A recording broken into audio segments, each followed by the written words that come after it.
Assalamualaikum warahmatullahi wabarakatuh. Selamat siang, Waalaikumsalam, Bu. adik sekalian. Bagaimana kabarnya? Alhamdulillah kami baik, Bu. Ya, alhamdulillah. Seharusnya kita senantiasa selalu bersyukur kepada Allah atas segala karunia-Nya. Pada kesempatan kali ini, kita bisa bertemu secara virtual meeting. Walaupun begitu, kita tetap menjalankan pembelajaran. Baik, Bu.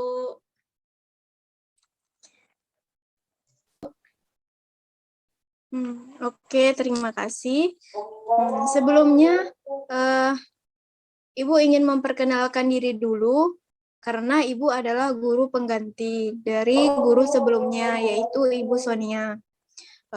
Setelah Ibu Sonia cuti, jadi Ibu yang akan menggantikan pembelajaran pada mata pelajaran ini, yaitu pendidikan agama Islam. Untuk pertemuan selanjutnya, maka Ibu yang akan masuk ke dalam kelas ini.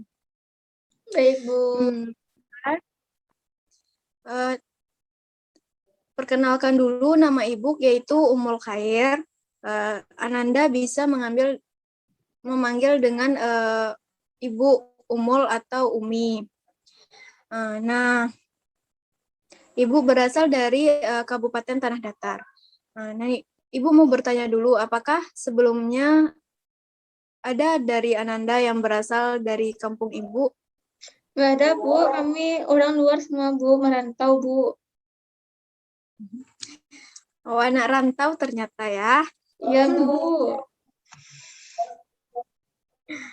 Nah, cobalah kalau misalnya ada kesempatan, datanglah untuk mungkin pergi ke tempat wisata yang ada di Kabupaten Tanah Datar.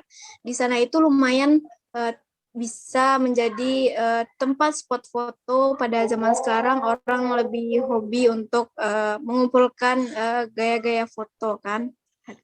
Aman, Bu. Nanti kalau ada domisi uang, nanti kami ke sana, Bu. Kalau Ibu, nanti kalau ada makanan-makanan, nanti kami datang ke rumah Ibu. Oh iya. Nah, sekarang Ibu mau itu supaya kita lebih kenal, Ibu kan baru di sini, jadi Ibu mau Ananda memperkenalkan diri dulu. Coba siapa yang mau memulai? Yang pertama. Mau udah, Bu. Duluan lah. Duluan lah. Duluan lah. Nah, Ibu tunjuk saja ya yang berjubah hitam. Coba mulai dulu, perkenalkan diri dulu, asalnya dari mana? Saya, Bu. Ya. Baiklah. Nama saya Fana Tanti, Bu. Saya asalnya dari Jakarta, Bu. Oh iya, dari Jakarta. Nah, berarti emang jauh ya dari Sumatera Barat ini. Selanjutnya, untuk menghemat waktu pembelajaran, kita mulai saja ya pembelajaran hari ini. Ya, Bu. Sebelum mulai, Ibu minta kepada ketua kelas untuk membaca doa dulu. Siapa yang bersedia? Silakan. Saya, Bu. Saya, Bu. Oke, baik. Silakan. Baiklah, teman-teman. Sebelum kita memulai pelajaran, alangkah baiknya kita berdoa menurut agama masing-masing. Berdoa mulai.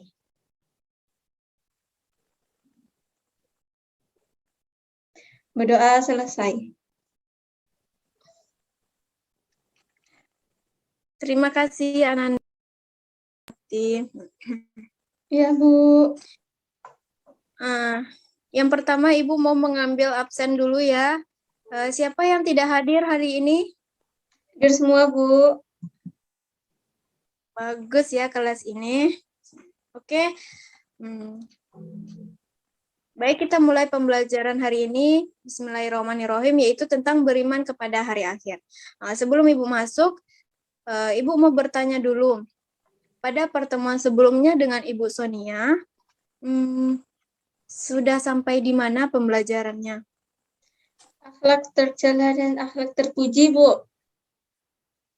Nah, coba kasih ringkasan sedikit mengenai apa itu akhlak tercela dan terpuji. Bisa dijelaskan dong, Bu? Nah, akhlak tercela itu yaitu perilaku yang harus dihindari, yaitu perilaku yang buruk. Kalau akhlak terpuji itu perilaku yang baik gitu. Oke. Oke, kita mulai ya pembelajarannya, yaitu tentang beriman kepada hari akhir.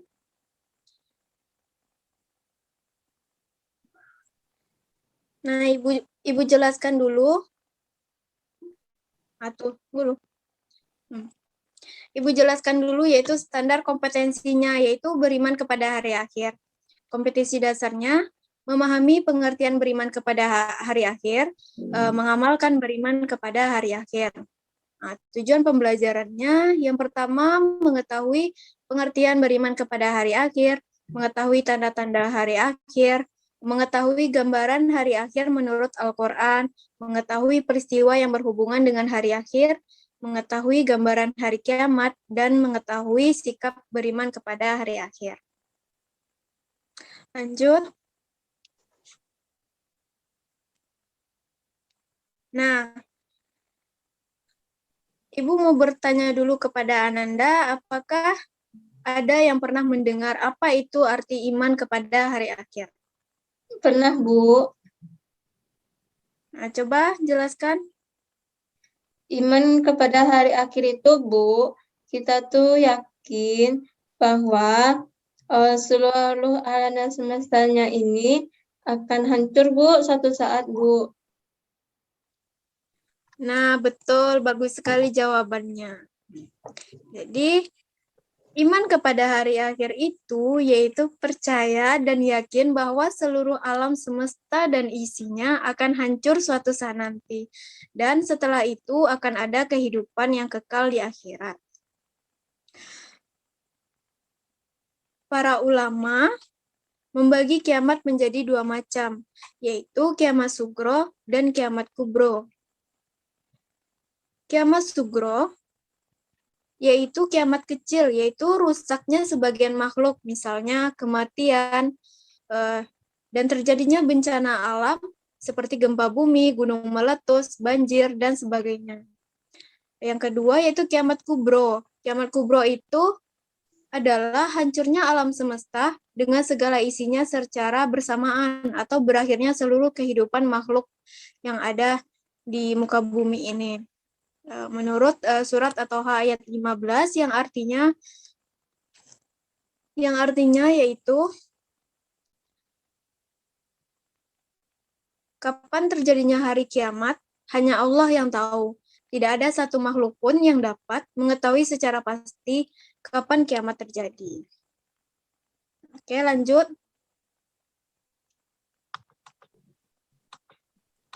Tanda-tanda hari akhir. Tanda-tanda hari akhir ini ada yang kiamat sugro, ada yang kiamat kubro. Nah, Ibu jelaskan ya, kalau kiamat sugro itu salah satu tandanya yaitu terjadinya perzinaan, minuman keras, fitnah, pembunuhan merajalela di mana-mana. Lalu banyak terjadinya gempa bumi atau musibah atau bencana alam seperti banjir, longsor, dan sebagainya. Kalau tanda-tanda hari akhir, yaitu contohnya matahari terbit dari barat, atau berkuasanya bangsa Ya'juj dan Ma'juj di muka bumi. Nah, Ibu mau bertanya dulu deh, kiamat sugro itu selain yang Ibu paparkan itu ada yang tahu tidak contoh yang lain tanda-tandanya? Contoh kiamat sugro, Bu. Iya, yang lain selain yang ada Ibu paparkan di slide. Oh, itu, Bu, kayak kita kecelakaan gitu, Bu, atau kita meninggal gitu, Bu. Nah, bagus. Nah, itu contohnya itu terjadinya kematian. Ya. Nah, lalu ada namanya kalau kiamat sugro, tanda-tanda yang lain itu hamba sahaya perempuan melahirkan tuannya. Ilmu agama dianggap tidak penting. Lalu jumlah wanita lebih banyak daripada laki-laki dengan perbandingan 50:1. Kalau yang kiamat kubro, tanda-tandanya yang lain itu seperti munculnya binatang ajaib yang dapat berbicara, atau rusaknya Ka'bah dengan sendirinya, atau seluruh manusia menjadi kafir dan lenyapnya Al-Quran. Na'udzubillahi min dzalik. Oke, lanjut.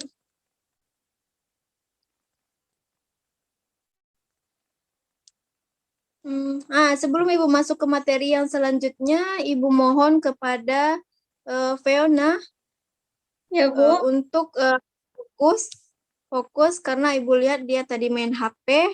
Ibu mohon ya, karena nanti Ibu ingin di akhir pembelajaran ini ada yang salah seorang dari Ananda untuk menyimpulkan semuanya ya. Jadi tolong diperhatikan. Dan Hartanti, tolong juga ya, jangan sering matikan kamera, karena Ibu ingin diperhatikan juga, karena tidak enak bicara sendiri. Gimana Hartanti, dengar apa kata Ibu? Dengar, Bu. Oke, kita lanjut ya, yaitu tentang peristiwa yang berhubungan dengan hari akhir. Ada nama-namanya, ada 6. Yaitu Yaumul Barzah, Yaumul Ba'as, Yaumul Masyar, Yaumul Hisab, ada namanya Sirot, surga, dan neraka. Nah, tolong diperhatikan ya. Belum. Nah, Ibu jelaskan satu persatu dulu, yaitu Yaumul Barzah. Yaumul Barzah itu terjadi di alam kubur, yaitu masa atau waktu antara setelah seseorang itu meninggal sampai seseorang itu menunggu datangnya hari kiamat. Nah, itu Yaumul Barzah. Itu terdapat dalam surah Al-Kahfi ayat 99. Kemudian Yaumul Ba'as. Yaumul Ba'as itu adalah masa dibangkitkan manusia dari alam kubur, mulai dari manusia pertama sampai manusia yang terakhir. Seperti manusia yang pertama siapa? Ada yang tahu? Adam, Bu. Bagus, Nabi Adam. Lalu ada namanya Yaumul Masyar. Yaumul Masyar itu masa dikumpulkannya manusia di padang masyar untuk dihisap atau diperhitungkan amal kebaikan dan keburukannya. Nah, itu terdapat dalam surat Ibrahim ayat 48. Lalu Yaumul Hisab atau Mizan. Artinya yaitu masa diperhitungkan atau ditimbang amal kebaikan dan keburukan manusia. Terdapat dalam surat Yasin ayat 65. Selanjutnya yaitu ada istilah sirot. Artinya jembatan atau jalan yang menghubungkan atau yang menghantarkan manusia ke surga atau ke neraka. Lalu ada istilah surga dan neraka. Surga yaitu tempat balasan bagi orang beriman kepada Allah. Terdapat dalam surat Al-Hajj ayat 23. Kalau neraka yaitu tempat balasan bagi orang yang ingkar kepada Allah. Terdapat dalam surat Az-Zumar ayat 32. Nah, bagian tidak fokus. Nah, Ibu ulang sekali lagi ya. Ibu mau bertanya kepada Fiona, apa itu sirot? Lupa, Bu. Bagaimana lupa? Tolong diperhatikan ya, Ananda yang lain juga seperti itu. Ibu jelaskan lagi, sirot itu jembatan atau jalan yang menghubungkan, yang mengantarkan manusia ke surga atau ke neraka. Nah, kepada Hartanti, apa tadi istilah neraka itu? Artinya bagaimana? Neraka itu tempat berakhirnya orang-orang yang berdosa, Bu. Yang melakukan perbuatan buruk, Bu.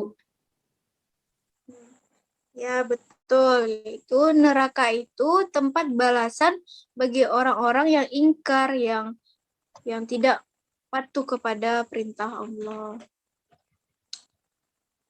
Nah, Ibu mau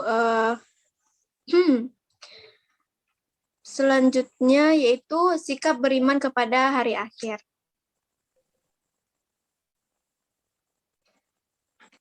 sebenarnya untuk melakukan perilaku ini semuanya itu bersikap positif ya. Ada tadi yang namanya selalu berusaha menjadi lebih baik.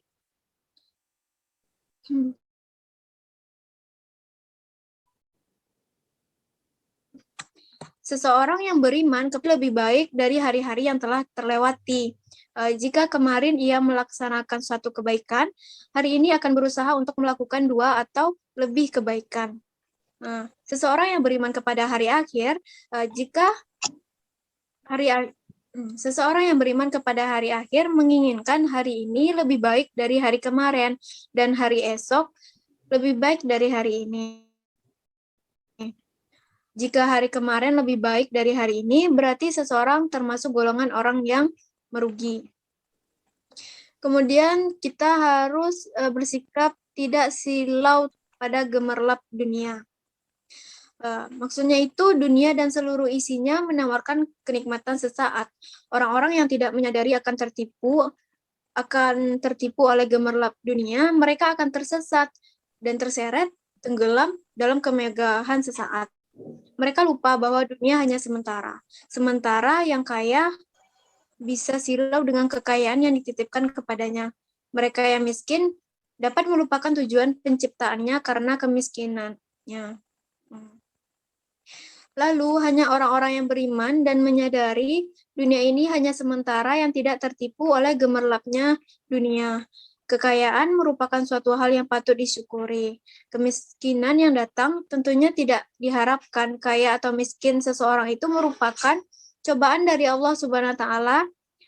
Orang kaya diuji dengan kekayaannya dan si miskin diuji dengan kemiskinannya. Jika si kaya menjadi orang yang bersyukur dan dapat mempergunakan kekayaannya dengan sebaik-baiknya, maka jalan yang diridhoi Allah berarti ia termasuk orang-orang yang beruntung. Dan jika si miskin yang bersyukur dengan kemiskinannya dan tetap menjalankan tujuan penciptaannya sebagai manusia, ia termasuk orang yang beruntung juga. Kaya atau miskin dapat menghantarkan seseorang pada kekufuran. Jadi kita harus berhati-hati tentang dunia. Kehidupan dunia itu harus diseimbangkan antara dunia dan akhirat. Jelas, Ananda? Jelas, Bu. Pahami? Oke. Selanjutnya, tidak iri atas nikmat orang lain. Allah memberikan nikmat yang berbeda-beda kepada manusia. Ada manusia yang dikaruniai nikmat berupa kekayaan, ada juga yang dikaruniai nikmat berupa keturunan, kecerdasan, keberuntungan, dan lain sebagainya. Terhadap nikmat yang diperoleh orang lain, kita tidak boleh merasa iri. Iri dapat berupa sikap tidak rela orang lain mendapat nikmat dan ingin agar nikmat orang lain itu beralih kepadanya. Dan ada istilahnya yaitu SMS, yaitu susah melihat orang senang dan senang melihat orang susah. Maksudnya bagaimana, Bu? Ya, misalnya teman kita mendapatkan suatu kebahagiaan dan kita merasa tidak enak hati melihatnya. Seharusnya sikap yang kita lakukan ketika orang mendapat kebahagiaan, maka kita juga ikut bahagia. Dan ketika orang mendapat kesedihan, maka kita juga ikut bersimpati merasakan kesedihannya. Nah, lanjut ya, yaitu tentang bersikap rendah diri. Bagaimana caranya bersikap rendah hati? Maksudnya rendah hati, bukan rendah diri ya. Bersikap rendah hati terhadap apapun yang dimiliki merupakan perilaku terpuji. Rendah hati berbeda dengan rendah diri. Orang yang rendah hati menyadari bahwa segala sesuatu yang dimiliki hanya titipan Allah Subhanahu wa taala. Titipan yang setiap saat dapat diambil oleh pemiliknya. Oleh karena itu, seseorang yang rendah hati tidak pernah sombong dengan sesuatu yang dititipkan kepadanya. Ia merasa tidak patut bersikap sombong dan berbangga diri terhadap titipan Allah. Dan masih banyak lagi sikap-sikap yang bisa kita lakukan untuk beriman kepada hari akhir. Seperti bersikap optimis dan lapang dada. Ibu jelaskan ya, seseorang yang beriman kepada hari akhir akan selalu bersikap optimis dalam menghadapi segala sesuatu. Selain itu, orang yang beriman kepada hari akhir akan bersikap lapang dada dalam menghadapi segala musibah yang menimpanya. Ketidakadilan sering dirasakan. Keadilan yang sesungguhnya adalah keadilan di akhirat kelak. Sikap optimis juga menjadi salah satu sikap yang dimiliki oleh orang yang beriman. Orang yang beriman akan menjalani kehidupan di dunia dengan sikap optimis. Ia merasa optimis bahwa segala kebaikan yang dimiliki akan mendapat balasan. Selain itu, ia juga optimis bahwa segala amal buruk akan mendapat balasan yang sesuai. Nah, itu tadi beberapa cara sikap beriman kepada hari akhir. Nah, adakah Ananda sekalian yang dapat menambahkan bagaimana sih sikap beriman kepada hari akhir selain yang Ibu jelaskan tadi?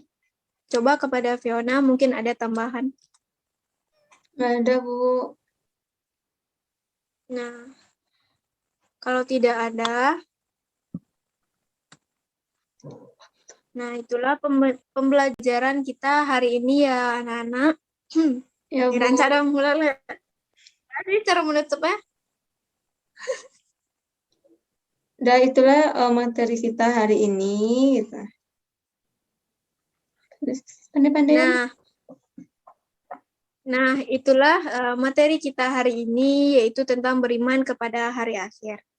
Nah, sesuai dengan kesepakatan kita di awal, Ibu ingin meminta salah satu dari Ananda semua untuk menyimpulkan pembelajaran hari ini.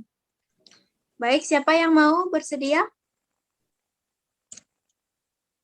Yang mau udah, Bu.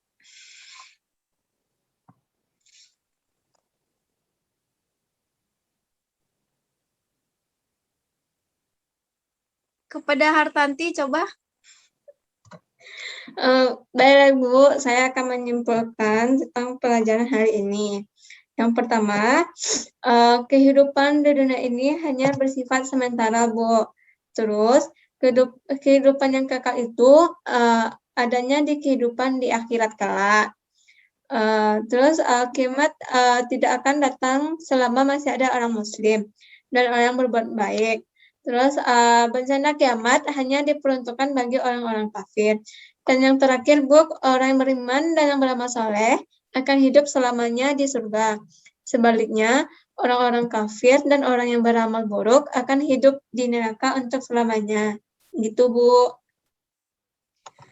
Ya, bagus sekali, Hartanti. Terima kasih atas kesimpulannya. Nah, sebenarnya Ibu ingin menyuruh Ananda untuk menyimpulkan supaya nanti ketika di rumah atau di akhir pembelajaran atau setelah kita menutup virtual meeting ini, kita bisa paham materi apa yang Ibu ajarkan. Jadi Ibu tidak hanya menjelaskan, tapi Ananda bisa paham juga. Nah, kepada Hartanti, nanti Ibu akan apresiasi dengan karena dia telah mau untuk mengungkapkan, maksudnya dia telah apa sih? Terima kasih kepada Fiona Hartanti sudah mau untuk ikut berkontribusi di kelas ini. Ya, Bu. Baiklah. Ibu, masih itulah tadi kesimpulan yang disampaikan oleh Fiona. Selanjutnya, pada pertemuan selanjutnya, Ibu ingin meminta kepada Ananda untuk merangkum kembali apa yang Ibu jelaskan, terus nanti dikirim lewat WA group, dan batas pengerjaan tugasnya itu selama seminggu.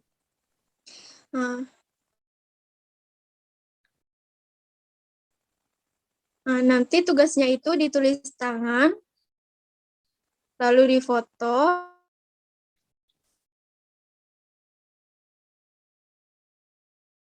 PDF, Baik, Bu. dan dikirim ke Ibu. Baik, Bu.